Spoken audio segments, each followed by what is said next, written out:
Sedeo je u svojoj radnoj sobi i nestrpljivo je čekao da dođe na razgovor. Na stolu ispred njega bile su beleške o devojci po imenu Ana. Imala je 30 godina i čula je glasove. Njena priča je tapiserija patnje satkana nitima očaja i čežnje za oslobođenjem. Bio je zarobljen njenom pričom, uvučen u samu dubinu njene patnje. Njene riječi oslikavale su slike života zasenjenog mrakom. Tada njegove duboke misli prekinulo je kucanje na vratima. Otvorila je vrata žena bledog lica, raščupane kose s očima koje su ispunjene prazninom. Kada je prešla prag, činilo se da je prati jezivi užas. Mogao je da osjeti težinu nadprirodnog, dodir zlobe koji se hvatao za svaki njen korak. "Izvoli, sedi," rekao je sveštenik. "Čuo sam da ponovo čuješ glasove, Ana. Da li je zlo ponovo u tebi?" Ali Ana nije odgovarala, nije se pomerala. Kada su im se pogledi sreli, režanje se iznenada začulo prostorijom. Bio je to grleni, neljudski zvuk za koji je pomislio da ga pravi Ana, ali pogrešio je, zvuk se čuo iza nje. Pre nego što je uspeo da reaguje, osjetio je nalet nadprirodne moći koji teče njenim venama. Ana je skočila na sveštenika, uhvatila ga za vrat i počela da ga davi. Njen napad, podstaknut silom iznad ljudskih mogućnosti, njeni pokreti bili su brzi i nemilosrdni. Odupirao se u nadi da će se osloboditi. U borbi nogom oborio je radni sto, što je napravilo ogromnu buku. Njegovi pomoćnici uleteli su u sobu i vidjeli kako Ana lebdi u vazduhu držeći sveštenika za vrat. Skočili su na nju i oborili je na zemlju, spasivši sveštenika od sigurne smrti. Tada se začuo vrisak koji ima moć da prodre u samu dubinu nečije duše, izazivajući fatalnu reakciju. Taj vrisak poznat je kao vrisak smrti. Da bi sada razumeli šta je dovelo ovu devojku do ovog stanja, počet ću ovu istinitu priču od samog početka. Ali ova priča ima jedan jako bizaran detalj, a to je da je ovu mladu devojku posljednulo 5 demona, od kojih su 2 veoma bizarna. Ali shvatit ćete o čemu zapravo govorim kada dođete do tog dijela priče. Ja sam Mr. Lutkost i dobrodošli na moj kanal.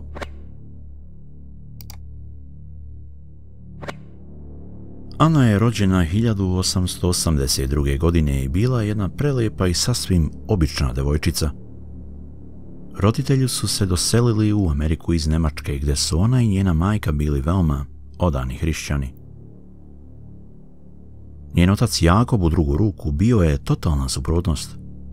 Mrzeo je sve što imalo veze s verom i uvijek je ismejavao Boga, pa je tako i svoju ćerku, a i ženu ismejavao jer su verovali u gluposti, kako je on tvrdio. Jednog tužnog dana Anino srce razbilo se na 1000 komada kada je sa svojih 8 godina izgubila svoju voljenu majku. U danima i nedeljama koji su usledili, Ana se vodila lavirintom tuge. Srce joj je bilo slomljeno. Sjećanja na majku su joj preplavila izazivajući talase i radosti i tuge. Miris njenog parfema, zvuk njenog smeha i njen zagrljaj postali su gorko slatki podsjetnici na ljubav koja se više nije mogla fizički doživjeti. Ana se rado vraćala u ove srećne trenutke jer je njen život nakon smrti njene majke postao pravi pakao. O njoj je ostao da se brine Jakob, čovjek koji je trebao da bude njena podrška, njena snaga, čovjek koji je trebao da joj uzme u svoje krilo i da joj pruži zaštitu od ovog pakosnog svijeta, da bude njena uteha u teškim noćima, čovjek koji je trebao da joj bude otac, ali verujte on je bio sve, ali otac nikad ne. Anu je počeo da zlostavlja njen otac Jakob zajedno sa njenom tetkom Minom. Njih dvoje su veoma brzo uplovili u vezu nakon smrti Anine majke. Zbog veoma prostih stvari Ana je bila udarana i prebijena, kako od njenog oca, tako i od tetke. Jednog dana Mina je predložila da baci kletvu na Anu, na što je njen otac s osmehom pristao. O Mini su okružile priče da je veštica i da se bavi crnom magijom i da je prezirala Boga do srži.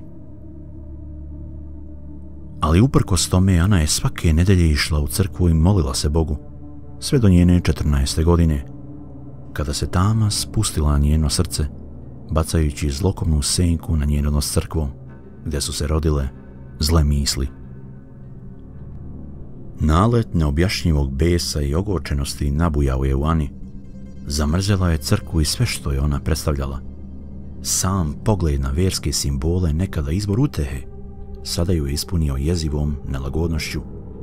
Sumnje su grizle njen um, sejući seme nepoverenja. Kako je vrijeme prolazilo, njeno stanje se pogoršavalo. Jednog dana, kada je pošla ući u crkvu, zadobila je ogromnu glavobolju i mučninu. Počela je da povraća ispred samih vrata crkve. Jedan od sveštenika je to primetio i prišao u pomoć, ali kada je dodirnuo, počela je neljudskim glasom da izgovara samo jednu reč. Pakao, pakao, pakao.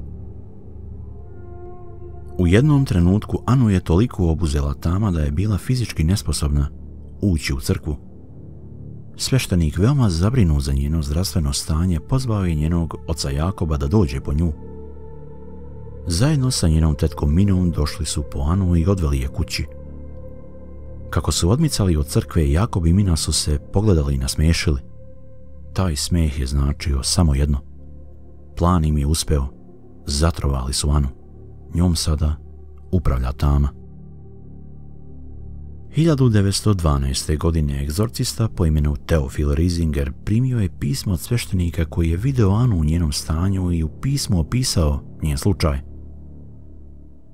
Spomenuo je da treba da dođe što pre i da vidi da li je ona zaista opsednuta.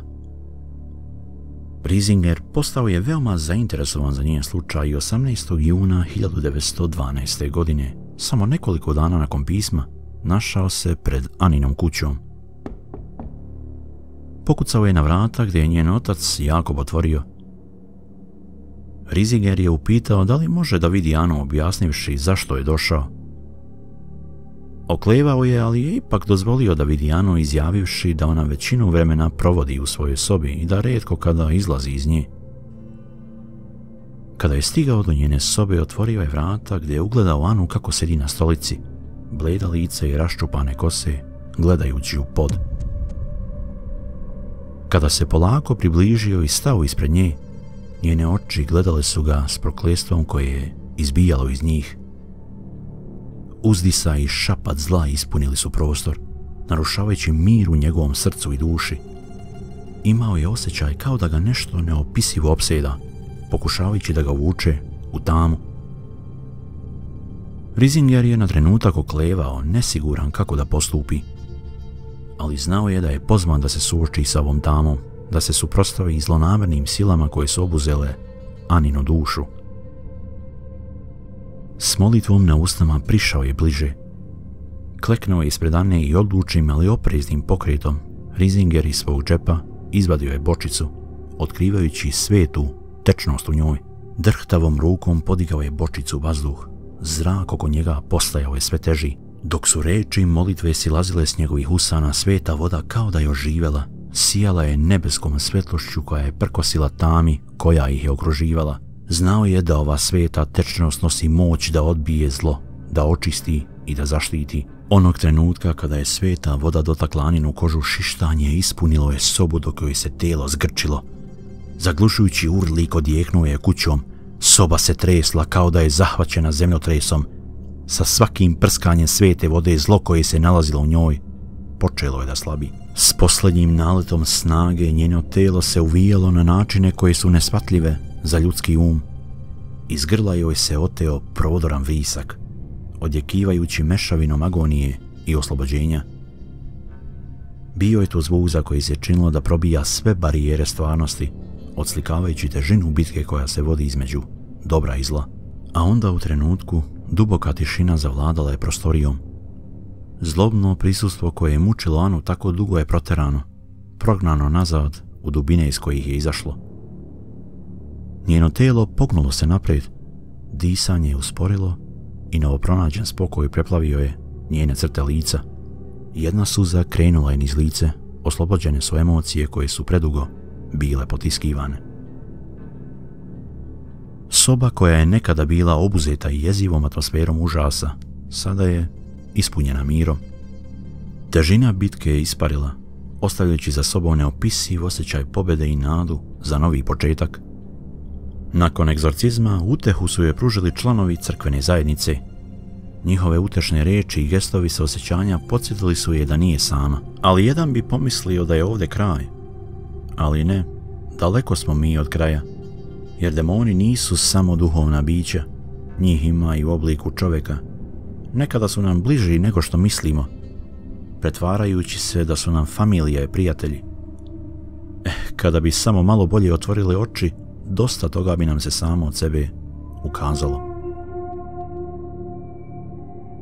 Egzorcizam koji je izvršio Riesinger nad Annom oslobodio ju iz kandži demonskog prisustva koje je proganjalo njenu dušu. Svakim danom vraćala je snagu, kako fizički, tako i duhovnu. Godine su prošle i osmeh se vratio na njeno lice. Ana je ponovo bila Ana.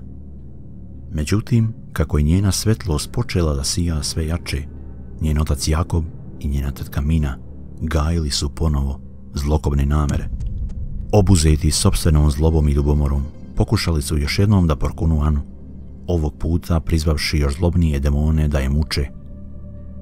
Jakob i Mina upustili su se u zabranjene okultne prakse, pozivajući mračne sile da sprovedu svoj podli plan. Kovali su zavere pod okriljem noći, recitujući drevne zapise, izvodeći uvrnute rituale kako bi otvorili same kapije pakla. Nakon bacanja kletve samo nekoliko dana kasnije, njen otac i tetka Mina izgubili su život u stravičnoj nesreći. Bilo je to tmurno veče, nebo opterećeno olujnim oblacima kada je nepredviđena nesreća odnijela njihove živote, zauvijek promijenivši Anin put. Vijest o nesreći stigla je do Ane poput udara groma, razbivši njen svijet u delove tuge i neverice. U tihoj samoći svog doma stajala je nepomično dok je njeno srce stezala tuga. Težina kletve koju su na nju bacili sada se pomešala sa bolom njihove smrti. Uprkos bolu koju su je nanijeli, oni su i dalje bili njena porodica, a njihov gubitak ostavio je prazninu u njenom srcu. Ana, žaleći za gubitkom oca i tetke, ni svjesna nije bila predstojeće opasnosti. Počeli su da se pojavljuju suptilni znaci rastuće tame. Tokom dana pratile su je čudne pojave koje su tokom noći upadale u njene snove. Jezivi šapat odjekivao je praznim hodnicima. Jedne noći kada je legla da spava, hladan nalet vetra prošao je kroz sobu, ugasivši sve sveće u sobi. U ugnjetavajućoj tami osjetila je nevidljivo prisustvo. Panika joj je obuzela srce dok joj je tijelo postalo paralizovano, čineći je bespomoćnom protiv predstojećeg napada. Jedan po jedan pojavilo se 5 različitih entiteta ispred nje. Demoni koji su bili zatočeni u senci vidjeli su priliku da iskoriste Aninu ranjivost i da preuzmu njenu dušu. Pred njenim očima odigravao se pravi horor dok su demoni otkrivali svoje prave oblike. 2 su se posebno isticala od ostalih, a njihove iskrivljene crte lica ličile su na njenog pokojnog oca Jakoba i njenu tetku Minu. Užas je preplavio Anu kada je shvatila. Ova demonska bića su nekada bili ljudi koje je volela. Mržnja je kapala s njihovih kvrgavih usana dok su se podsmijevali, uživajući u svojoj novootkrivenoj moći. Njihovi glasovi, sada izobličeni i ispunjeni prijetnjom, šištali su u njenim ušima, rugajući joj se. Ana je počela da vrišti, dok su demoni, jedan po jedan, posjedovali njeno telo i dušu. Sljedeći dan je osvanuo, bacajući bledo svjetlo na zauvek promijenjen svijet. Ana našla se u rasulu. Njeno telo, nekada njeno, osjećalo se ponovo strano i ukaljano mračnim silama koje su je obuzele. Borila se da povrati kontrolu, Njen um i telo su bili bojno polje sukobljenih sila. Demoni šaputali su svoje podmukle misli. Njihovi glasovi odzvanjali su njenim mislima, stalni podsjetnik na tamu koja se uvukla u njenu dušu. U trenucima jasnoće Ana je zatražila ponovo pomoć od lokalne crkve. Nesigurnim koracima ušla je u sveti prostor, čiji su osvećeni zidovi pružali utočište od nemilosrdnog napada demona. Vazduh u crkvi bio je čistiji, nosio je blagi tračak nade usred tame koja ju je obavijala. Ana je prišla svešteniku i ogolila je svoju izmučenu dušu, prepričavajući događaje koji su se odigrali. Sveštenik je pažljivo slušao, očiju ispunjenih sa osjećanjem i odlučnošću da pomogne Ani. Sveštenici iz crkve u kojoj Ana rado dolazila u nekoliko navrata pokušali su da je pomognu, ali ona je fizički nasrnula na jednog od njih, gdje su shvatili da je ovo mnogo jača sila i da će im za ovo biti potrebna pomoć. Ponovo su uspostavili kontakt sa Risingerom koji je Ani pomogao i kod prvog posjednuća. On je bio jedini kome ona verovala da će zaista moći da joj pomogne i da je reši ove patnje, jer njena duša je svakim danom sve više slabila. Ne gubeći vreme krenuli su na put u nadi da će se jednom i zauvek rešiti patnje. Kada su stigli u manastir, otac Risinger dočekao je Anu s dubokim osjećajem odgovornosti. Zamolio je da sedne gdje je objasnio da će biti najsigurnija u manastiru i da će se sestre brinuti o njoj. Ana je polako klimnula glavom. Verovala je da će otac Risinger moći da je reši ovih demona, ali oni nisu je dali mira gdje su već prvi dan jasno dali do znanja da ova bitka neće biti nimalo laka. Časne sestre obučene u crne haljine dočekale su Ane, a njihove oči bile su mešavina sa osjećanja i neizrečenog razumevanja tame koja ju je zarobila. Odveli su je u malu sobu ukrašenu samo raspećem i jednostavnim krevetom. Brinule su se o njoj kao da je bila jedna od njih. Te večeri dok je sedela sama u svojoj odaji, pred njom je stavljen tanjir s blagoslovljenom hranom, ali kada je uzela da jede, osjetila je neobjašnjivu nelagodu. Vazduh je postao hladan i odjednom začuo se strašan vrisak. Ana je vrištala tvrdeći da je hrana peče i da ne može da jede, moleći da tanjir odnesu. Tada su sestre shvatile da Ana ne može da jede blagoslovljenu hranu. Sestre su ponovo donele hranu, ali ovaj put nisu je blagoslovili i ona je pojela sve sa tanjira. Nakon večere otac Risinger, ne želeći da gubi vrijeme, došao je sa nekoliko sestara gdje su Anu spremili za egzorcizam. Otac Risinger počeo je da recituje molitve prizivajući Božiju moć da protera zlonamerne entitete koji su se nastanili u Aninoj duši. Njegov glas, ispunjen verom, odjekivao je prostorijom prodirujući u tamu koja ih je obavijala. Sestre su držale Anu dok je otac Risinger čitao molitvu. Telo joj je drhtalo od straha i težine demonskog prisustva u njoj. Ana je počela da vrišti i da priča neljudskim glasom. Sestre koje su je držale, Ana počela je da zove imenom. Otkrivala je sve njihove grehe i sramote. Izgovarala je tajne koje su samo one znale. Jedna po jedna napuštale su prostoriju. Tada se začuo vrisak toliko jak da su ga ljudi čuli koji su živjeli u okolini manastira. Ali uprkos tome, otac Risinger nastavio je dalje, naredivši sestrama da se vrati, da svežu Anu za krevet, da ne naudi sebi. U ovoj prostoriji vrijeme kao da je stalo dok su otac Risinger i njegov tim suočili se sa zlonamernim prisustvom u Ani. Njihova kolektivna odlučnost ispunila je prostor, stvarajući auru duhovnog intenziteta koju su mogli da osjete svi prisutni. Anino telo se zgrčilo, a oči su joj postale crne kao da ih je mrak progutao. U trenutku i bez ikakvog upozorenja Ana se uspravila, kidajući kajševe s kojim je bila svezana za krevet. Uz vrisak koji ledi krv u venama, Ana skočila je iz kreveta prkoseći svim zakonima fizike, gdje se popela na plafon i počela da hoda, Gledala je na oca Risingera i časne sestre kao kada pauk gleda svoj plen. Počela je da vrišti na njih dok joj je iz usta izlazilo nešto crno poput katrana. U prostoriji nastao je haos dok su strah i panika obuzimali srca prisutnih. Otac Risinger, iako zaprepašćen, zadržao je prisebnost, držao je Anu na oku i nije prekidao molitvu. Tada se iza nje čuo glas. Otac Risinger zapovedio je demonu da kaže kako se zove. Tada je demon progovorio da je on Jakob, Anin otac. Ja sam je posednuo i neću stati dok je ne uništim, izjavio je. Tada se iza nje odmah začuo ženski glas. Ja sam Mina i ja sam je proklela. Ovaj put nećeš moći da joj pomogneš, oče. Soba se u tom momentu počela tresti.